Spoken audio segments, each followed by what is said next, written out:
Hello my dear friends. So आज जो topic शुरू करने वाला हूँ वो बायोलॉजी का सेकेंड टॉपिक है, systematic of living organism.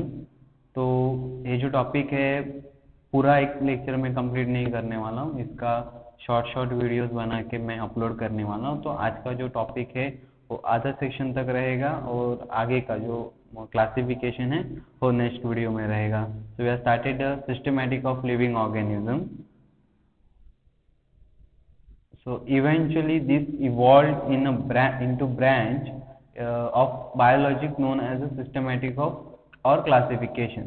So ये जो सिस्टमेटिक्स है ये क्लासिफिकेशन के लिए माना जाता है, एक ब्रांच है बायोलॉजी में जो नॉमेनक्लेचर दिए जाते हैं, जितने भी प्लांट्स है एनिमल्स है उन्हें नाम देना, मतलब उनका एक सिस्टमेटिक तरीके से क्लासिफिकेशन करना रहता है। तो ये एक ब्रांच उससे रिलेटेड है अपना systematic. The method of classification dates back to ancient times when Indian, Greek and Roman philosophers have contributed their might to systemize science. तो ये जो मेथड है वो बहुत पुराना मेथड है, जहाँ पे इंडियन, ग्रीक और रोमन फिलोसोफर्स थे और बहुत सारे फिलोसोफर्स थे जिन्होंने कंट्रीब्यूट किया है एक सिस्टमेटिक साइंस को। मतलब उन्होंने एक हर चीज़ को एक सिस्टमेटिकली क्लासिफिकेशन दिया है, सिस्टमेटिक तरीके से उसको एक एडजस्ट करके एक प्रोफेशनली, जैसे हम एक एग्जांपल अगर हमारे मोबाइल में किसी का कांटेक्ट नंबर हो तो हमें वो जल्दी मिल जाए, इसलिए A to Z के सीरीज में कांटेक्ट रहता है। वैसे सिस्टमेटिक है कि हर प्लांट के बारे में या हर एनिमल के बारे में हमें इंफॉर्मेशन अच्छी मिले या हमें उनको क्लासिफिकेशन करना अच्छा पड़ेगा। इसके वजह से उन्होंने क्या किया, एक सिस्टमेटिक का एक यूज करके उन्होंने क्लासिफिकेशन दिया है हर एक चीज को. Coming to systematic, systematic is the study of kind and diversity of organism and their comparative and evolutionary relationship. तो systematic क्या है? The study of kind and diversity of organism. तो जितने भी ऑर्गेनिज्म के अंदर डाइवर्सिटीज है, डाइवर्सिटी मतलब उसमें जो हर किसी के अंदर एक अलग अलग चीज़ों में बदलाव होता है या हर चीज़ में एक डाइवर्सिटी रहती है। तो हर लोगों में, हर ऑर्गेनिज्म में एक डाइवर्सिटी है।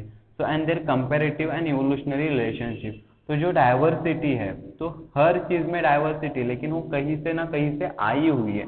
तो उसमें कंपैरिजन करने के बाद और उसका इवोल्यूशनरी रिलेशन करने के बाद एक सिस्टमेटिक दिया जाता है, एक सिस्टमेटिक स्टडी है कि उसका इवोल्यूशन कहाँ से हुआ है, इस चीज़ का इवोल्यूशन कहाँ से हुआ है, ये चीज़ कहाँ से आई है, ये चीज़ हमें कहाँ से मिली है, उसका जो इवोल्यूशनरी रिलेशनशिप है, तो जो स्टडी करने जाते हैं उसको सिस्टमेटिक हम बोलते हैं, जिसका डेफिनेशन है जी सैमसन इन 1961 में उन्होंने दिया था. He was a scientist. And coming to taxonomy, taxonomy means the classification of following certain rules and the principles. Taxonomy एक ऐसी चीज है जिसमें हम रूल्स फॉलो करते हैं, तो हम प्रिंसिपल फॉलो करते हैं और उसके बेसिस पे हम एक क्लासिफिकेशन देते हैं. तो एक क्लासिफिकेशन रहता है जिसको हम एक रूल और प्रिंसिपल को फॉलो करके हम एक आध चीज को नाम देते हैं या एक आध चीज का क्लासिफिकेशन करते हैं. World taxonomy come from two Greek word. तो ये जो टेक्सोनॉमी है ये दो ग्रीक वर्ड से आया है. Texas, Texas means arrangement. जो टेक्सोनॉमी है उसका टेक्सिस मतलब टेक्सो और नॉमस, नॉमस मतलब law and rule. So Texas means arrangement. तो टेक्सिस का मीनिंग होता है कि अरेंजमेंट और नॉमस का मीनिंग है रूल. सो सर्टन रूल से एक अरेंजमेंट किया जाता है. उसके हम जो भी चीज को क्लासिफिकेशन करेंगे उसका सर्टन रूल और एक अरेंजमेंट की तरफ से उसको क्या किया जाता है, हम क्लासिफाई करते हैं, उसको टेक्सोनॉमी बोलते हैं. मतलब एक आध चीज को एक सर्टन रूल के हिसाब से क्लासिफाई करके उसको अरेंजमेंट करना, that's called as a taxonomy. The term of taxonomy was first introduced by the F.A.D. Candolle, Swiss botanist, तो उन्होंने ये टर्म दिया था टेक्सोनॉमी इन उन्होंने ये टेक्सोनॉमी का टर्म दिया था इंट्रोड्यूसेस कैंडल। सो स्विस बॉटनिस्ट है हो एपी डे कैंडल। तो आपको ये एमसीक्यूज में भी आ सकता है कि who's given taxonomy, who's introduce taxonomy first, then तो आपको ये लिखना है। तो उसका नाम है एपी डे कैंडल। तो स्विस बॉटनिस्ट थे जिनका जो 1878 to 1841 उनका लाइफ स्पैन है। Then the classification, come into classification, it is the arrangement of organism or group of the organism in distinct categories in accordance with a particular and well established plan. This classification is based on the similarities and the dissimilarities among the organism. So the classification क्या है? Arrangement of organism और group। तो एक organism को या group को classification, organism and distinct categories, तो उनमें क्या डिस्टिंक्ट कैटेगरीज है, उनमें क्या फर्क है, in accordance with the particular age well and well established plan. तो उनमें क्या डिसिमिलैरिटीज हमें दिख रही है, तो उसके हिसाब से हम उसको क्या करते हैं, क्लासीफाई करते हैं। तो सपोज एक हम शेर लेंगे या एक बिल्ली लेंगे, तो शेर बड़ा रहता है, बिल्ली छोटी रहती है, तो दिखने में सेम है लेकिन सम डिस्टिंग्विश कैटेगरीज है, तो उसके वजह से हम उन्हें क्या करते हैं, डिफरेंट काइंड में क्लासिफिकेशन करते हैं। तो फैमिली एक आती है लेकिन जो ऑर्गेनिज्म है वो अलग अलग आता है। The classification based on the similarities and the dissimilarities. तो ये क्लासिफिकेशन किस पर डिपेंड रहता है, similarities and dissimilarities among the organism. तो जो ऑर्गेनिज्म हम लेंगे उसमें डिसिमिलैरिटीज और सिमिलैरिटीज क्या है, जैसे इसका चेहरा या इस ऑर्गेनिज्म का चेहरा सेम है, जैसे हम आम का एग्जांपल लेंगे तो हर आम अलग अलग वैरायटीज के हैं, दिखने में आम है लेकिन वैरायटीज बहुत बहुत अलग है, तो उसके हिसाब से उनको अलग अलग नाम दिए जाते हैं। तो ऐसे ही है कि ऑर्गेनिज्म सेम है बट उसमें जो सिमिलरिटीज है, दिखने में सेम है लेकिन उसकी टेस्ट अलग है, वैसे ही एक क्लासिफिकेशन दिया जाता है। तो फर्स्ट है आर्टिफिशियल, सेकेंड है नेचुरल एंड थर्ड है फाइलोजेनेटिक।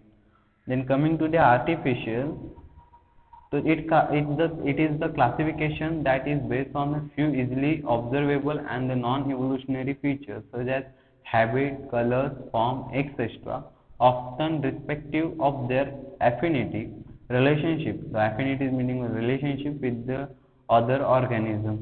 So the artificial क्या है कि classification that based on the few easily observable and the non-evolutionary features. तो आर्टिफिशियल हम इजीली एक प्लांट को देखेंगे, एक एनिमल को देखेंगे और इजीली हमें उसमें जो ऑब्जर्वेबल थिंग दिखाई देते हैं, या मुंह दिखाई देगा या कुछ प्लांट के लीफ दिखाई देंगे या रूट दिखाई देंगे या स्टेम दिखाई देगा, तो उसके बेसिस हम क्या करते हैं, उसको क्लासीफाई करते हैं। लेकिन हैबिट मतलब वो स्टेम कैसा है, हर्ब है, शब है या ट्री है, मतलब वो देन कलर कैसा कलर है वो दिखने में, फॉर्म क्या है उसका, तो ये जो चीजें हैं हमें बाहर से दिखाई देती है। इवोल्यूशनरी कैरेक्टर हम वगैरह कुछ देखते नहीं, तो बाहर से दिखाई देखते हैं, तो ऑब्जर्वेबल है, जो चीजें हमें ऑब्जर्वेबल है उसके बेसिस पे जिसको हम क्लासिफिकेशन करते हैं उसको ऑर्गेनिज्म को, वो आर्टिफिशियल क्लासिफिकेशन है, जिसका use Linnaeus system of classification में यूज होता है। तो बेसिकली लीनियस है, वेल नोन साइंटिस्ट है बॉटनी के, जिन्होंने क्लासिफिकेशन का जन्म किया, तो वो आर्टिफिशियल क्लासिफिकेशन में माना जाता है। कार्ल लीनियस का classification system of classification is belong to artificial classification.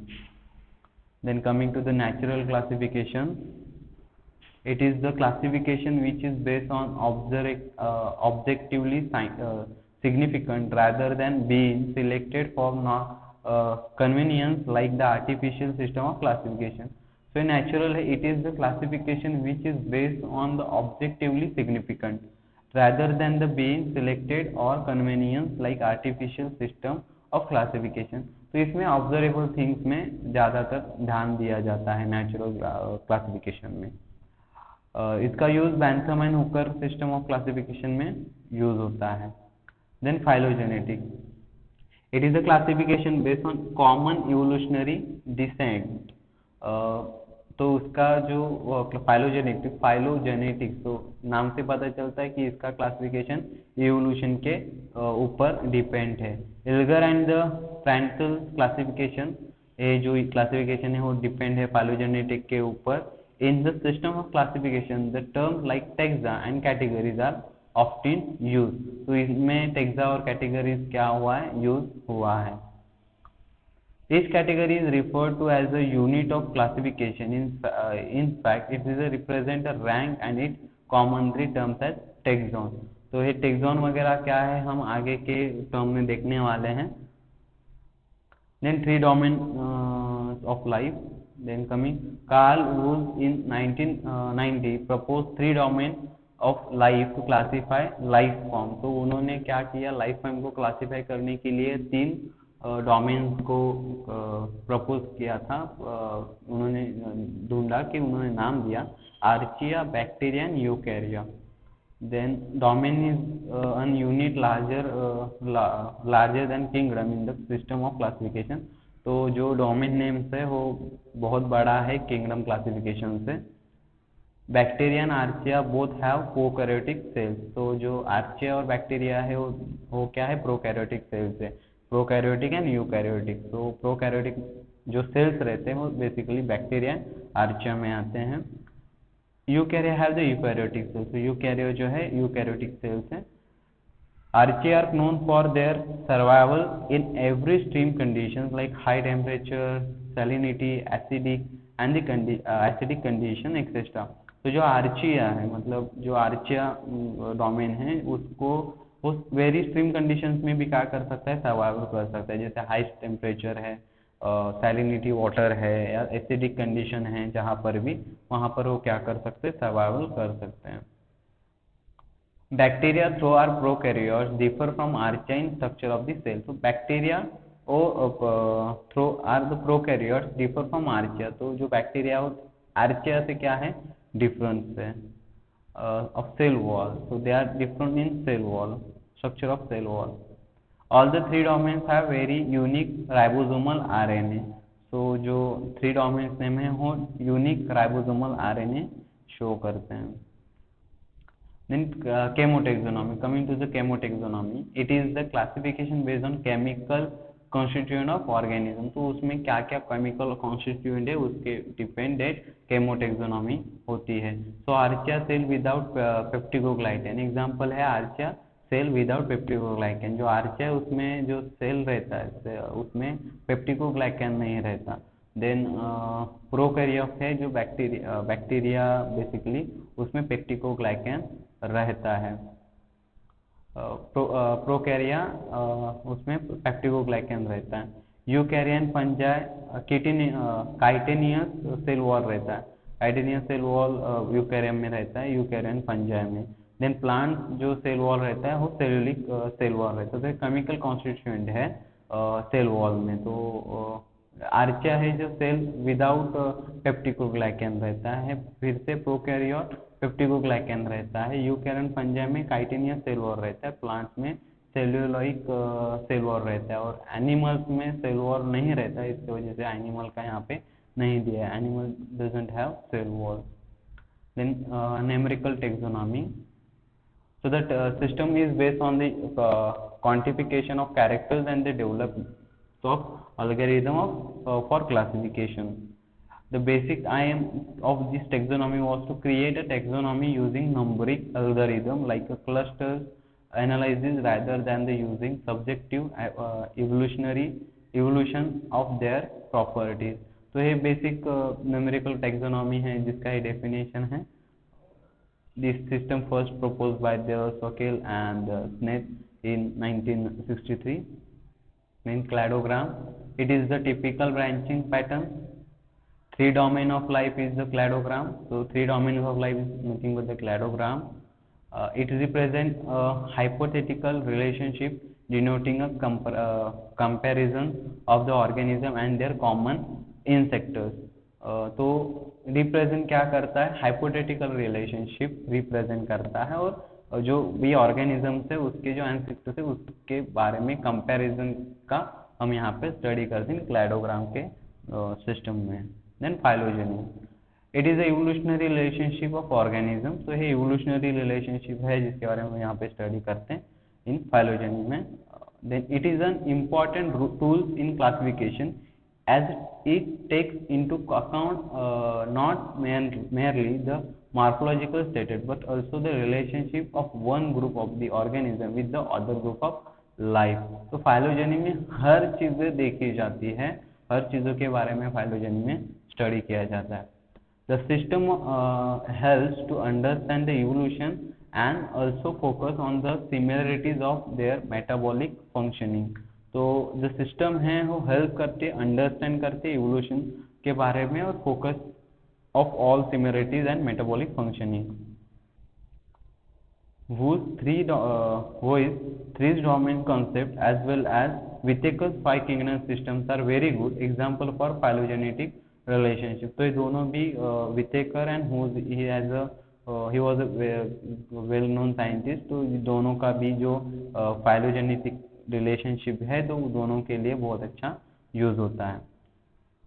Then coming to DNA barcoding, the DNA barcoding is a new method for the identification of any species based on its DNA sequence from tiny tissue sample of the organism under study। तो अंदर study में किया जा सकता है DNA barcoding। DNA barcoding includes two basic steps: collecting DNA barcode data of known species। तो ये दो बेसिक स्टेप्स है जो हमें पता है उसके बारे में, उसका DNA बारकोड हम ले लेते हैं। Then matching the barcode sequence of the unknown sample. तो जो नोन स्पीसीज है उसका हम DNA बारकोड लेंगे और जो अननोन है उसके साथ हम क्या करेंगे, बारकोड सीक्वेंस मैच करेंगे। Again the barcode library for identification of DNA barcoding has many application. तो उसके बाद है बारकोडिंग वगैरह हम सीख सकते हैं कि उसका हम रिलेशन कंडक्ट कर सकते हैं कि किसके साथ इसका रिलेशन है with the help of DNA barcoding, या किसी ऑर्गेनिज्म का किस ऑर्गेनिज्म के साथ रिलेशनशिप है, किससे आया है, इवोल्यूशन किससे हुआ है, हम DNA बारकोडिंग के हेल्प से कर सकते हैं। Then protection of endangered species, prevention of natural resources, pest control in agriculture, identifying disease vector, authentication of natural health product and the identification of medicinal plant। तो ये सब चीज़ें जो है वो DNA बारकोड की वजह से हम कर सकते हैं। तो protection of endangered species, then prevention of natural resources, pest control in agriculture, identifying disease vectors, identification of natural health product and the identification of medicinal plants। Then coming to taxonomic categories, so classification is not a single step process but involves hierarchy of steps in which each step represents a rank or category। तो ये easy step नहीं है, बहुत इसमें represent rank है, categories हैं। Since the category is a part of overall taxonomic arrangement is called as a taxonomic category। तो जो टेक्सोनॉमी के अरेंजमेंट करते हैं उसको हम टेक्सोनॉमिक कैटेगरीज बोलते हैं। And all categories together constitute the taxonomic hierarchy. Then first it is coming to categories: kingdom, then division, class, order, family, genus and the species। These are the categories of taxonomic categories। Besides there are some speculative categories like suborder, subfamily etc to be used as a per need। तो यहाँ पे जो kingdom है, division है, class है, order है, family है, genus है, स्पीसीज है, जिसको हम कैटेगरीज बोलते हैं, उसमें सब किंगडम आता है, सब डिवीजन आता है, सब क्लास आता है, सब ऑर्डर, सब फैमिली, सब जीनस नहीं आता, स्पीसीज आता है, सब स्पीसीज भी आता है। तो उसके वजह से ये जो कैटेगरीज हैं हम उसको स्टडी करते हैं with the help of the taxonomic category। These are taxonomic categories। Taxonomic hierarchy। Taxon। A taxon is the taxonomic group of any rank in the system of classification। जो ये टर्म दिया H.J. Lamb in 1948। Example in plant kingdom, each one of the following such as Angiosperm dicotyledone, Polypetalae, Malvaceae represent a taxonomic group, a taxon। तो एक angiosperm है, उसमें angiosperm kingdom, angiosperm sub family sub division है, angiosperm is a division, cotyledony is a class, polypetalae is order and malvales is a family. तो ये जो चीज़ें हैं, ये चीज़ें क्या रिप्रेजेंट करते हैं? टैक्सॉन रिप्रेजेंट करते हैं। So unit of classification, kingdom, सब किंगडम, डिवीजन, फाइलम, जो डिवीजन है जो प्लांट्स में आता है, फाइलम एनिमल में आता है, क्लास, कोहर्ड या ऑर्डर, फैमिली, जीनस, स्पीसीज। तो यूनिट ऑफ क्लासिफिकेशन है then species. So coming to the, हम अभी हम सबके बारे में ये जो kingdom and sub kingdom, division, phylum, class, cohort, order, family, genus and species, इसके बारे में हम नेक्स्ट लेक्चर में पढ़ेंगे, नेक्स्ट लेक्चर में जानेंगे। अभी तक इतना ही। Thank you.